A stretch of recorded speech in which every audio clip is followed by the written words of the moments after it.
Isang malubhang pagtataksil. This is a height of betrayal. Kung nasa digmaan tayo, treason ito. Yes. Ibig sabihin, inuna ni Marcos at ng kanyang gobyerno ang kapakanan nila sa interes na manatili sa politika at poder upang gamitin ang isang instrumento na bugos. In as far as ICC is concerned, to the Philippine interest, mga kababayan, bogus po ang ICC. Bakit? Sapagkat March 2019, wala na tayong treaty obligation sa ICC. Tayo po'y kumalas na dito. At ito po ay kinilala na ng Korte Suprema na valid po ang pag-withdraw ng Philippine government under the former President Duterte when we did our withdrawal on March 9, 2019. Kung kalabang ka sa politika, pwedeng gamitin ang pang-aabuso, padadaanin lang, magkakaroon ng akusasyon, ICC, si Marcos sasabihin, sumusunod lang kami sa Interpol. Gano'n kasimple. Tapos dadamputin ka ni Torre, sasabihin ni Torre, walang judge dito. Doon na lang kayo sumagot Sa sa korte. Villamor. Ay sa Villamor, ICC. sa Villamor, dadaling ka namin sa ICC. Doon ka magpakita ng Tapos tayo. Hunger for power. It will divide the nation. Illegal na pinadukot ng gobyernong Marcos at ng kanyang mga tauhan gamit ang Philippine National Police. Ang nangyari pong pagkakakuha kay Pangulong Duterte noong March 11 ay isang kaso ng rendition. Ito po yung hindi nila nagawa kay Pastor Kibuloy. Yes. Kung nakuha nila si Pastor Kibuloy noong I think unang linggo ng September, it was a prepared rendition. Yes. May mga puti, may mga Amerikano nakaantabay, and then may mga nakaantabay na eroplano na doon sa Davao Airport. Rendition, mga kababayan, is a process of kidnapping without admitting na kinikidnap pong isang tao. Yes. So wala pong doda, walang debate dito. Kaya nga hindi dinaan, Coach Oli, Master Judea, and Brother Jay, hindi na-annotate Yes. ang warrant of arrest kasi nga hindi nila naipakita. It is basic procedure na hindi mo pwedeng escape o lagtawan. Kapag may dokumento ka galing sa abroad at gagamitin mo sa Pilipinas, pinapa-annotate yan Yes. sa Department of Foreign Affairs, minimum, maximum, pati sa Department of Justice. So, ibig sabihin, illegal. Illegal. So ito ay isang rendition. Tama po ang binabanggit ng Vice Presidente na dinukot si Pangulong Duterte at illegal na nakadetine sa ICC headquarters sa Netherlands. Pangalawa, gusto pong diinan namin dito na ito isang malubhang pagtataksil. This is a height of betrayal.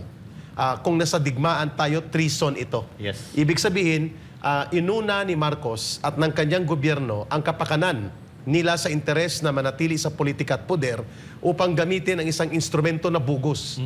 In as far as ICC is concerned, to the Philippine interest, mga kababayan, bogus po ang ICC. Bakit? Sapagkat March 2019, wala na tayong treaty obligation sa ICC. Tayo po'y kumalas na dito. At ito po ay kinilala na ng Korte Suprema na valid po ang pag-withdraw ng Philippine government under the former President Duterte when we did our withdrawal on March 9, 2019.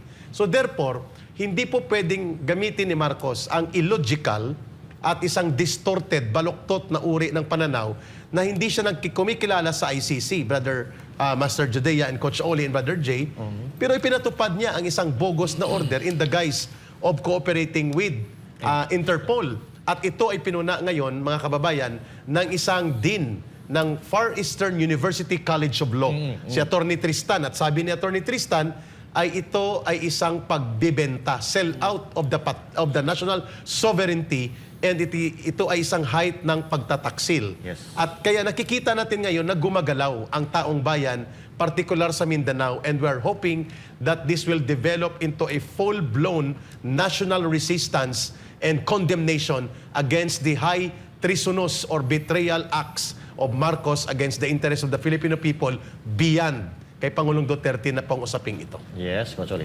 Ako, pasimplihin lang natin, wag na natin pag-usapan kung ang pagkakahuli kay Tatay Digong ay constitutional, legal, or illegal. Sa akin lang, napaka-importante na lahat po ng aarestuhin ay dapat dadaan sa korte. Kailangan ang warrant of arrest, korte po. Kasi magkakaroon tayo ng problema kung ito ay itatago natin sa pangalang ICC. Itatago natin sa pangalang Interpol. Pasisimplihin ko ang halimbawa. Pagkalaban mo sa politika, pwede mo nang padaanin sa ICC. Bigyan ko kayo. Si Ben Tulfo. Halimbawa, hindi ka sumama sa amin, nag-independent ka, pahihinahin ka namin, ayaw mo, bibigyan ka namin ng kaso, tapos ang ICC magbibigay ng warrant of arrest, tapos arrestuhin ka, dadaling ka sa Villamor, lipad ka. Roque, halimbawa, di ba? May kaso ka. Yung si Tebes, may kakasuhan ka, ganito, kailangan ikaw ay terorista o uhulihin ka, dadaling ka sa Villamor, ililipad ka. Etong huli, halimbawa lang ito kung kalaban ka sa politika, pwedeng gamitin ang pang-aabuso, padadaanin lang, magkakaroon ng akusasyon, ICC, si Marcos sasabihin, sumusunod lang kami sa Interpol, gano'n kasimple. Tapos dadamputin ka ni Torre, sasabihin ni Torre, walang judge dito. Doon na lang kayo sumagot Sa sa korte. Villamor. Ay sa Villamor, ICC. sa Villamor, dadaling ka namin sa ICC, doon ka magpakita ng Tapos tayo, malaking halimbawa, si Dilima gustong gumante. Si Cayetano, ipahuhuli din sa ICC. Paano kung umagree ang ICC, tapos magpalabas ng red notice ang Interpol, sabihin ni Marcos, kami ay sumusunod lang.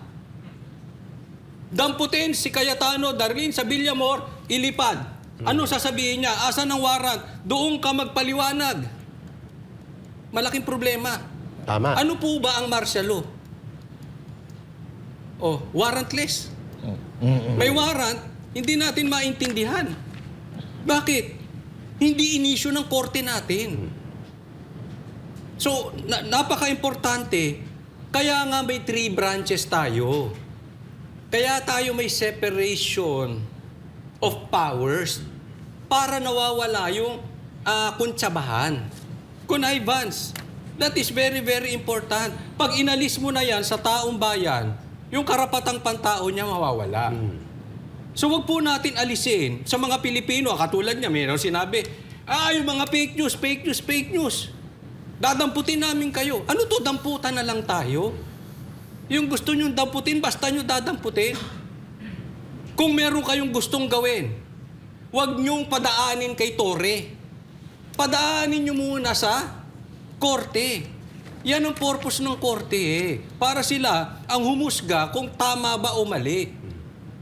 Yung warrant ba? Isang tanong lang. Yung warrant ba na ginamit nila pang huli kay Tatay Digong dumaan sa korte ng Pilipinas? Simple. Huwag na natin pagtalunan kung ano-ano pa. Dapat po, nire-respeto natin. Kung magpapasakop na lang tayo magpapasakop, tanggalin nyo na Supreme Court. Tanggalin na natin korte, hindi nyo rin susunod. Kayo na lang ng kayo Actually, nakakahiya ang nangyaring yun, Jay, no? Before kayo balik sa inyo, Master Judea and Coach Oli, sapagkat yun po ay isang state-sponsored kidnapping. Oo. Tama. So, kinidnap po si Pangulong Duterte, walang patumpik-tumpik po ang ating pag-determine nito, sapagkat ang warrant of arrest, bogus ang nag-issue. May warrant o wala, ang ICC ay bogus entity sa Pilipinas. At hindi tinatanggi ni Marcos yan, Coach. Yes. Sabi niya, hindi ko kinikilala ang ICC. Pero we are obligated and mandated to cooperate with Interpol. Palusot, ang Interpol can only coordinate, can only recommend, but they cannot enforce. Yes, that's Therefore, the decision para dukutin si Pangulong Duterte was made by Marcos. Yeah. At anong ginamit niya? Tamang punto mo, Coach Oli. Ginastusan ito ng gobyerno. Ang nagpa-charter flight, sila Marcos. Gobyerno. Ang gobyerno. Therefore, ang ICC hindi gumamit ng resources. Yes. Tama ang description ni US President Donald Trump that the ICC works like a mafia. Like a syndicate, pwede mong bilhin pala Yes. ang ICC para magpawarrant ka and then gamitin mo ang poder ng gobyerno, magpadukot ka ng tao. Yes. Iyan ang nangyari kay Pangulong Duterte. So therefore, every Filipino na sa tamang pag-iisip at may matinong paninindigan sa pagmamahal sa bansa, tayo ay may katarungan, Jay, Coach Oli, and Master Judea, na ipanawagan ang agarang pagbabalik kay Pangulong Duterte sa Pilipinas without any condition at i-terminate ang illegal na pagkakadetini sa kanya sapagkat from the very start, it was an abduction, a kidnapping known in the context of rendition. Pagdukot po yun, illegal.